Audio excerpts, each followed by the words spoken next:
YouTube was good. It's your boy Jody Joe. Welcome to Jody's Corner. Thank you guys so very much for being here. I am Jody Joe. I appreciate you guys coming in to check out the movie review for Dolomite is my name and effing up mother effing is my game. Yeah. Shout out to Dolomite, bro. Now let me tell you, we're gonna talk.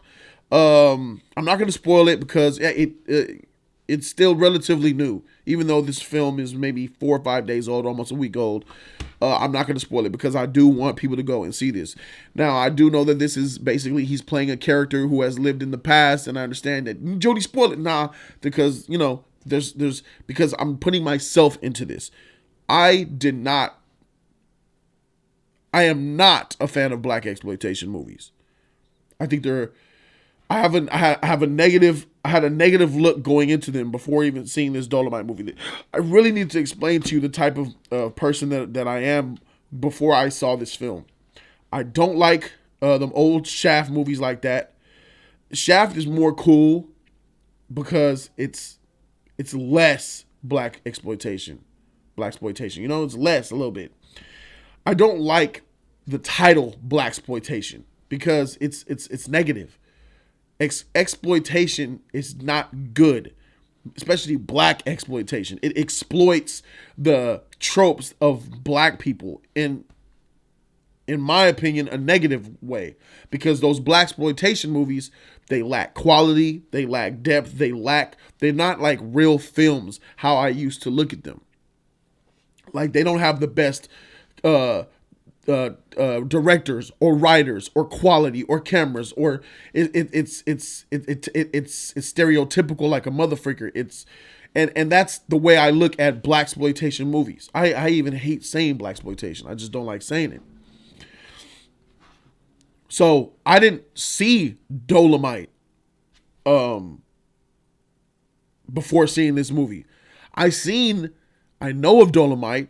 I seen clips of Dolomite. I've seen the movie Dolomite in flashes. Like, I'm watching something on TV many years back. I remember watching it, or a homie told me about it when I was in school, and I watched it. And I'm like, all right, but I didn't watch the whole film. I have really no recollection of what it's about. So that's where I'm at with seeing Dolomite is my name. So I'm like, Eddie Murphy's back though. He's playing Rudy Ray Moore. So this movie takes place. It's like a biopic of sorts of a man playing another man to be the man. And that's really what it is. Eddie Murphy is playing Dolomite, which is a character that's been created by Rudy Ray Moore, because this man, Rudy Ray Moore, was a dude who was trying to strive in music, who really wasn't making it in music, tried to strive in Hollywood, who really wasn't making it work in Hollywood, but he created something in order to give him his boom in music that ended up getting him to Hollywood. He bring up this character because Rudy Ray Moore himself wasn't really making it. Now, Rudy Ray Moore is a hustler. He a finesse. He a G. He a gangster. You know what I'm saying? For lack of better words. He created a character that had nothing but the old school nigga type of talk. You know what I mean by old school nigga type of talk? Is you always got that old cat, the OG that be on the block that tells the young kids the stories and shit. And I'm telling you, bro, this hit me right at home, because growing up in the hood in Los Angeles, California, where I'm from, we had a dude in our neighborhood. His name was Green Eyes. And me and my crew, it was me, Tyrell, Troy, Chris. There was a lot of us that used to kick it. But like, what's up, Green Eyes? Oh, what's up with your brothers? Hey, yo, check it out. His character, this is a real man. His name was Green Eyes, and he used to tell us stories, hood stories, in a funny way. And I'll never forget some of the stories he told, and I'm gonna share it with you right now. And seeing this movie, let me just tell you. So, but what's up, Green Eyes? What's going on? I remember the story. He told me a story about a man named Shine. Shine? Yeah, let me tell you about a man named Shine. Shine, he from New York. He's on his way to New York City, man. Need to find a ride. They couldn't give Shine the time. Police officers like, yo, get down, put your hands on the ground. He like, bullshit, I ain't putting my hands nowhere because I'm Shine. He like, you Shine? Man, I'll shoot you right here dead. He said, man, I'm Shine. All the women saying, Shine, Shine, please save me. I got $300 in New York waiting on me. Move out my way. So then he comes across another man. Another man's like, yo, Shine, can you do a job for me? I do a job for you. What you got? Yo, Shine, I need you to take some of these fools out. I give you $50. Shine said, she $50. Man, I got $300 in New York just waiting on me. Coming down the block now, he going on his way to Vegas. The women are like, Shine, Shine, come and get on me, Shine. Shine like, woman, please. I got $300 and I got 6 O's in New York just waiting on me. Bitch, please. Shine finally get to New York City. Ain't no money and ain't no women. It's the police catching him and his homies chilling. They get arrested, he get locked up. Shine's going in the booking. Judge looks at the file, sees that Shine is on his case. He says, oh no. All you women and cops, get on the wall. Cause Shine coming down here to F us all. And then he would always end his stories with pimping, pimping, pimping. Here's one more story I'm gonna share with you. It was 3 dudes. We're like, yo, what's up, Green Eyes? What you got? Oh yeah, I got something, man. So here's a story about a man who lived in the woods with his daughter. And 3 dudes came across this man in the wilderness, in the cold, asking for shelter. And the man answers the door, like, oh, what's up? Oh, he says, 3 young black men, huh? Y'all need saving? Yes, sir. We need saving. We need saving. He's like, all right. I'll let y'all spend the night tonight. But let me tell you, I got a daughter. And I'm telling you right now, I'll cut your cock off for what your daddy was if you touch my daughter. I'm like, whoa. I'm like, what you say, Green Eyes? He said, in order to let the 3 black men sleep in his house, he said, I'll cut your ding-a-ling off for what your daddy was. He was like, all right. So they let the black men in. They said, what's your name? My name, he said, what's your name? The first black man. He asked the first black man, what's your name? He said, my name is Sheep. Sheep? All right, what's your name? My name's Blanket. Blanket? All right, what's your name? Cover.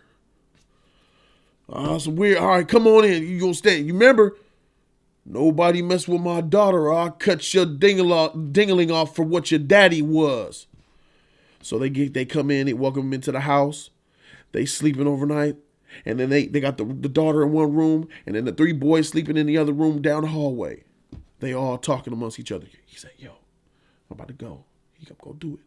So then Blanket goes. He creeps down the hallway, hollers at the daughter, gets it in. Daughter with the eyes and shit. Daughter's flirtatious.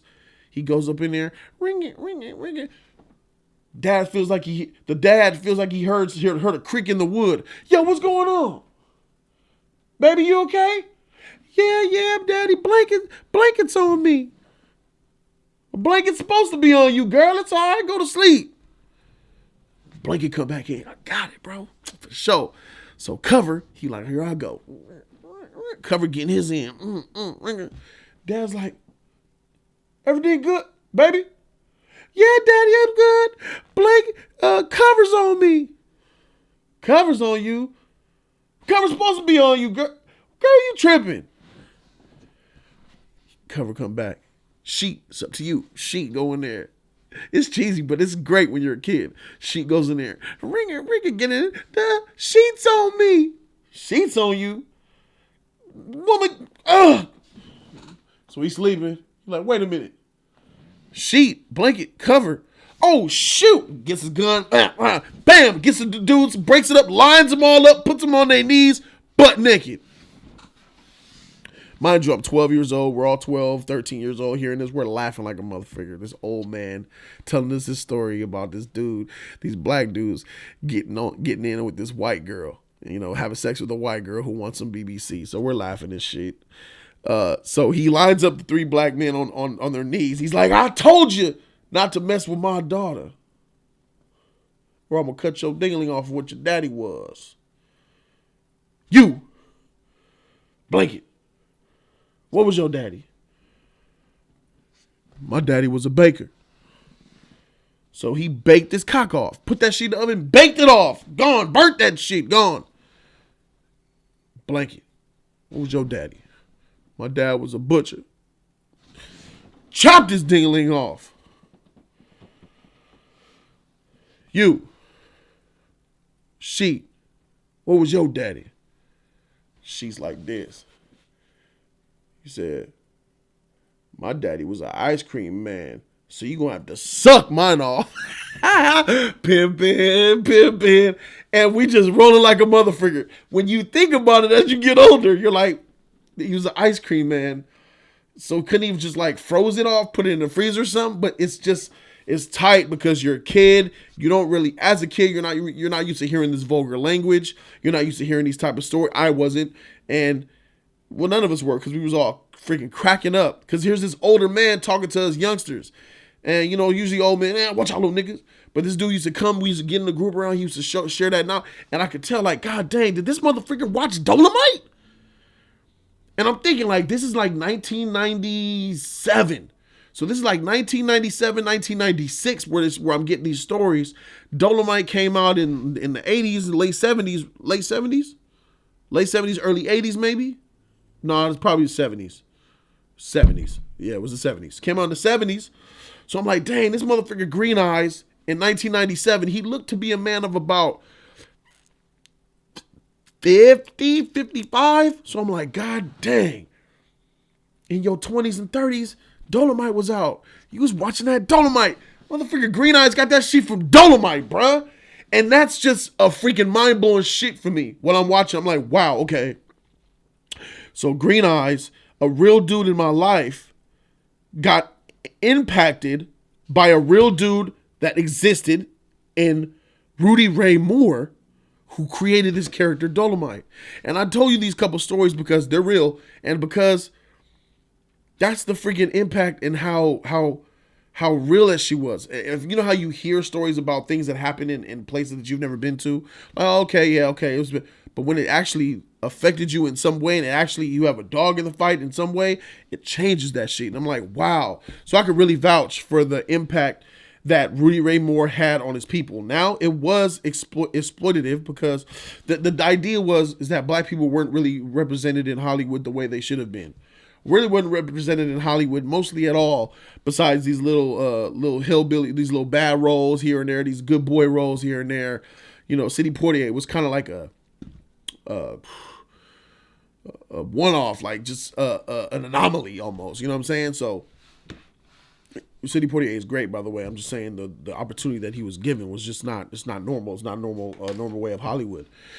So what was it all about? So they had their blaxploitation genre. You know, you had lots of movies that were like this. And Rudy Ray Moore, a real man who said, man, I'm about to copy all them old stories that I used to hear in my head as a little kid, like the way I heard them from Green Eyes. He took all the stories that he used to hear from growing up in the streets and listening to them. He would tape record and listen, and he would develop them all into this mixing pot and come up with this character named Dolomite. He would call the character Dolomite, and he would go out on stage, and he would do a stand-up routine, and he would do some, a little music swag on there a little bit, adding in, and it would work because the people were laughing. The people were laughing. The people were responsive to it. The people wanted it. The people, the black people. A small niche market, but a market nonetheless. So it turned him into a overnight sensation, a local celebrity. Like, Dolomite, dang, you tight, man. So it grew, and it started to grow and build. And then you start to see him. It's just the fact of you seeing him go to a man from a man who was failing to a man who came up on the grind and came up with the character. And then you see him have to go get his supporting cast, the members of his team. Mike Epps is up in this motherfucker. Mike Epps does a good job. Craig Robinson is in here, bass player. He does a good job. Keegan Michael Key, he's probably besides Eddie Murphy, he's probably my second. No, it's not. No, it's not. He's my third favorite character in this movie. He plays that proper black guy who's. Hey, look, I run a professional school here. I'm trying to get people involved, and I'm just seeing the hustle in this motherfucker Rudy Ray Moore, the hustle in Rudy Ray Moore's character, with Eddie Murphy. I'm like, wow, and you're seeing the slow grind. Hustle's happening. Boom, boom. He's knocking down milestones. All right, now I'm in the record shop. Now I want him to play me. Now I got the crowd. Now I got the audience. Now I got the t-shirts. Now I got the hats. It's some boss, hustler, grinder, entrepreneur type shit that even I look up to. I'm like, man, I respect this hustle, man, because I think the same way for the most part. Like I see a market, a hole where something could be filled, and I'm to be the one to motherfucking fill it. That's entrepreneurship 101.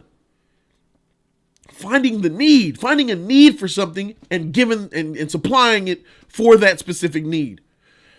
That's what Dolomite did, bruh. And I'm like, damn, this nigga's a hustler. This shit is tight. And then you got him, before him even making the movie, he did this tour, this comedies tour around the country in the black neighborhoods, and they support him, and they was loving him too. So he was a national celebrity under the water with the black community, though, and it was freaking dope.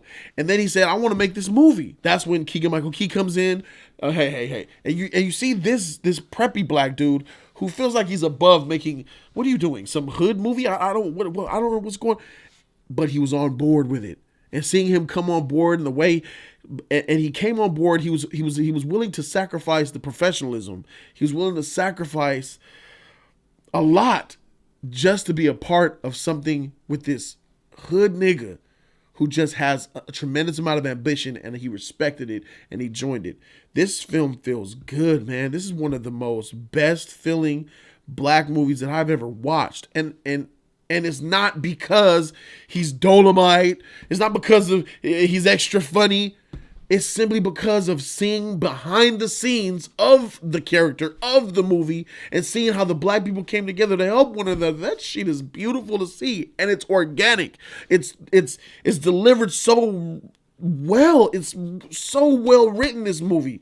It's so well written. And Eddie Murphy puts a lot of heart into it, man. And Eddie Murphy is back with this one, man. I really love Eddie Murphy's character. You could tell he was a really big fan of Rudy Ray Moore. Sadly, I got to keep it 100. Rudy Ray Moore was I watched a lot of videos after seeing Dolomite, and Rudy Ray Moore was a fan of Eddie Murphy. The one thing he wanted before he died was to be in one of Eddie Murphy's movies back in the 80s, and Eddie Murphy never called him, never gave him that opportunity. And it hurt Rudy Ray Moore's feelings. And Rudy Ray Moore was upset with Eddie Murphy. He died a man who really wasn't fond of Eddie Murphy. Then Eddie Murphy some years later says, I want to make the movie. And then Eddie Murphy said that I contacted Rudy Ray Moore to be in a film. And Rudy Ray Moore's best friend said, no, you didn't. You're lying. Because he was on the Tonight Show and he was saying that about 4 to 5 days ago. So Eddie Murphy, there's some shady shit going on there. Eddie Murphy did some shady high-class nigga shit. But still, at the end of the day, this movie is shedding a positive light on Rudy Ray Moore in the best way possible. Eddie Murphy's one of Eddie Murphy's best friends, Arsenio Hall, had Rudy Ray Moore on his show. And Arsenio Hall is just sitting there marveling at his legend, his icon, his father, Rudy Ray Moore, and he gave him that time to shine. And seeing him, and his best friend said, Rudy Ray Moore's best friend said, him being on that Arsenio Hall show was like probably the highlight of his career. Being on TV was something that Rudy Ray Moore always wanted to do, and that really meant a lot to him. So shout out to Arsenio Hall, bro. You forever got my respect for giving Rudy Ray Moore the platform, the love and attention that he deserved. It's just sad that Eddie Murphy didn't go on board with you, and I feel like that's probably one of Eddie Murphy's biggest mistakes. So I will say that back to this film, this shit feels good. The way he has to get this cast together.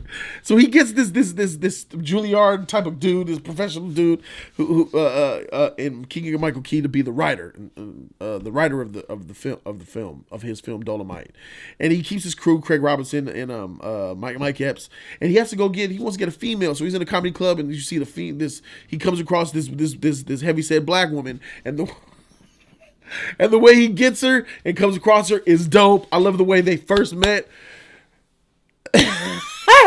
So I don't want to spoil it, but I'll just say it shows a scene of domestic violence, and then it shows the repercussions of the domestic violence, and the way the actor sold the repercussion of this domestic violence was so funny. And this movie is funny. This movie is very funny, and it's not funny. And I don't know if it's trying to be funny. It's not trying to be funny based on, here's a joke, this scene's supposed to be funny because we wrote it to be funny. No. The magic with Dolomite Is My Name is the realism behind it. The real and the heart and the rawness and the love. And you ever been in a group of friends and y'all just like, there's 8 of y'all or 5 of y'all and y'all just talking and chilling and laughing, and then maybe one of the 5 friends is just sits back and he's looking at his friends having a good time. He's looking at them laugh and joke, and then he's reflecting. That's what he's doing. I do that often. I'm like, man, it's good to be around my friends. Look at us all having a good time. This feels good.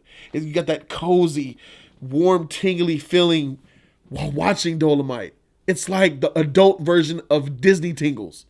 Like Disney Tingles, you know what it's like. You hear Elsa singing her Let It Go, that Tingles, bells, singing Beauty, all that shit. Yeah, Disney Tingles. Coco, remember me. Tingles, cry. That's the kid in us. But Dolomite scratched the itch that I didn't even know I was itching on. It gave me adult black tingles. I'm like, I know this shit. So I'm going to tell you guys right now, the grade that I give for this movie is real. It's true. But I got to keep it a buck. And it's not about you being white or Asian or not black. If you don't have any type of experience, no matter what color you are, you can be black and hate this shit. If you don't have any type of experience as a viewer in scenarios that take place in the hood, around black friends, black culture, you will not agree with the grade that I give this movie. You just won't. So I would say take away, drop the grade I give it, drop it a whole letter grade or a letter and a half. And that's probably your grade. If all of this shit sound foreign to you, drop my grade, a grade to a grade and a half, and that's the official grade for you watching this film.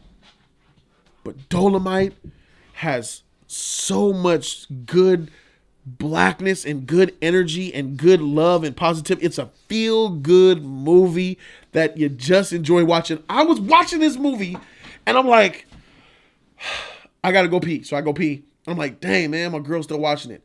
And I gotta rewind it. She watched it to the end because I peed, then I took a shower. Weird. So, yeah, because we had to leave. So I'm like, dang, I want to rewatch it. So I go in there, I rewatch. I couldn't wait to finish it to see how it ended because I want to see what happened with Dolomite. Did he get that deal? Did he get the theater? How's it going to end? Shit ended beautifully, man. This shit is tight, bro. Eddie Murphy was freaking good in this movie. Now I got to talk about somebody that means a lot to me, man, in this movie. I got to keep it a buck. Somebody that means a lot to this movie. Wesley Snipes, bruh. Wesley Snipes. I want to see the bloopers. I want to see the bloopers for Dolomite Is My Name. God dang it. I want to see the bloopers. Because Wesley Snipes plays this uppity, I've been an extra in a couple Hollywood productions, I'm better than you niggas actor. And his acting, the character he plays, and the way he delivers his lines and the type of character he is so not Wesley, but it's Wesley. So it's like, and you watching Eddie Murphy sit here and just right in his face, and Wesley's acting like this, and you can tell, bro, it probably took him 10 takes to do this scene.